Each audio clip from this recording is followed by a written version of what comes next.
You're listening to the weekly Frights.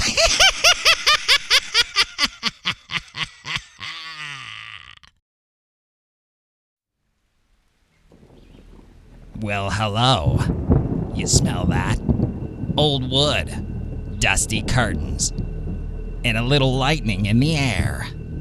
Hello, my frightlings. Come on in. Wipe your feet. This place has seen enough mess already. I'm your host, and this is the Weekly Frights, where history doesn't take a bow, it stays for an encore. Tonight, we're headed to Charleston, South Carolina, to a theater so old, it forgotten more deaths than most graveyards, and one spirit in particular. She never left the stage.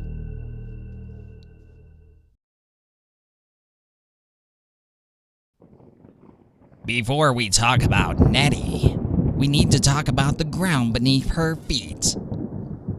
The French Dock Street Theater sits in the heart of Charleston's French Quarter, and frightlings, this place didn't start as a theater. Back in the 1700s, the site housed a hotel, a brothel, and rumors say, a place where the bodies disappeared quietly. By the 1730s, Dock Street Theater became one of the first theaters in America. And oh, how the dead love the stage. The building burned, it was rebuilt, it collapsed, and it was rebuilt again, each time layered with more history and more ghosts. Actors have long whispered about the footsteps backstage, doors slamming on their own, and disembodied voices whispering lines that aren't in the script. But one spirit stands above the rest, a woman who never got her final bow.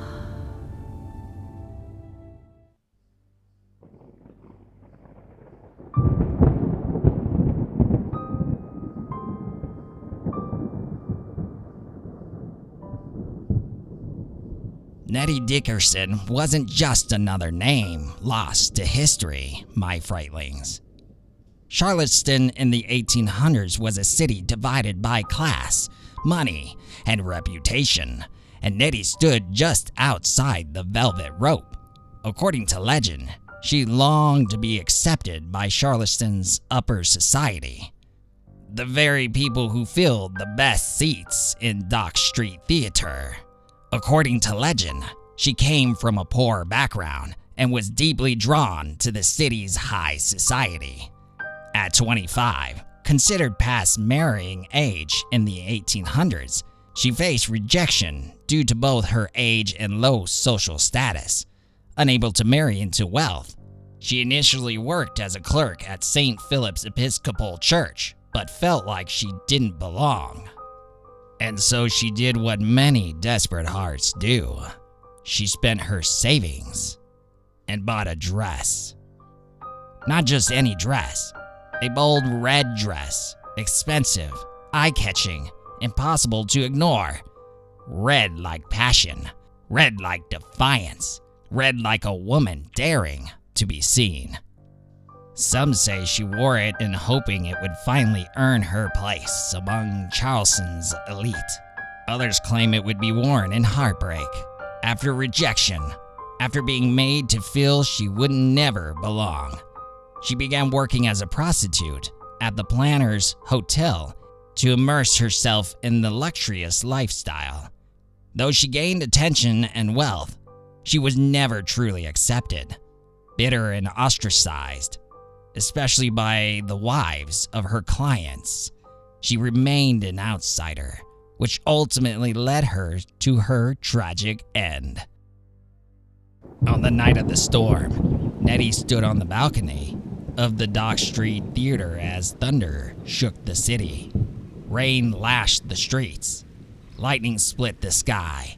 Witnesses, or at least the legend, says Nettie was shouting. Some claim she was screaming at Charleston's high society, calling out their hypocrisy, their cruelty, their false virtue. Others say the priests approached her, urging her to come inside, to seek shelter, to pray, and Nettie refused. Whether in anger, grief, or pride, she rejected help. And then, the lightning struck.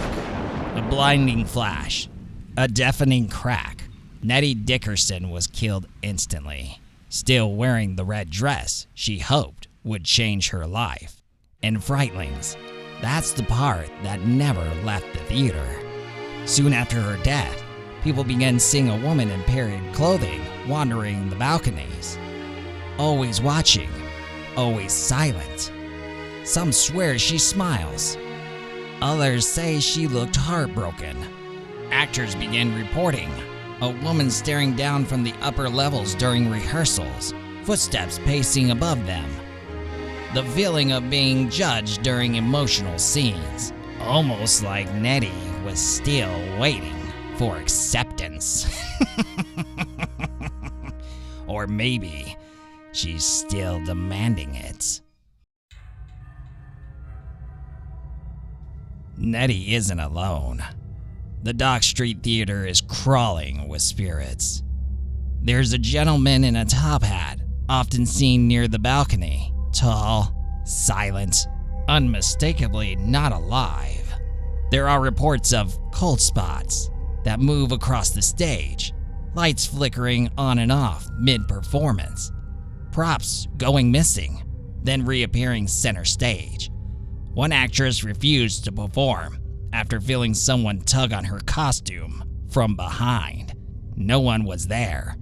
Another performer claimed she heard a woman whisper her name from the balcony right before a spotlight shattered. And Nettie? She's almost often seen during storms. Lightning flashing outside, rain pounding the roof. Almost like she's reliving the moments that stole her life, still waiting for an applause. So, if you ever find yourself in Charleston and you take a seat inside the Dock Street Theater, look up, because if a woman is watching you from the balcony during a storm, don't wave. She's not there to be polite. If tonight's story sent a chill through your bones, make sure you subscribe to the weekly Frights, where every week we dig up history back into the spotlights. Sleep well, my Frightlings, and remember, some theaters never close. They just dim the lights. Until next time.